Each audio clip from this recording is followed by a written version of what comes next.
Hello everyone, welcome to Shraddha's kitchen. ఈరోజు మాకు ఇంట్లో దోశ ప్రిపేర్ చేశానండి. సో మా వాళ్ళకి చాలా ఇష్టం అనమాట దోశ అంటే.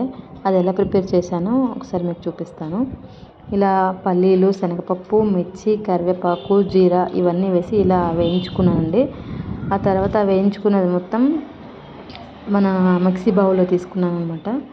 ఇలా మిక్సీ బౌల్లో తీసుకొని అందులో కొంచెం జీరా వేసుకున్నానండి. ఆల్రెడీ తాలింపులో వేసాను, దీంట్లో వేసుకుని టేస్ట్ బాగుంటుందని వేసాను. తర్వాత సాల్ట్ అప్లై చేసేసి ఇలా నెక్స్ట్ దీన్ని ఇట్లా మిక్సీ చేసుకున్నానండి, గ్రైండ్ చేసుకున్నాను.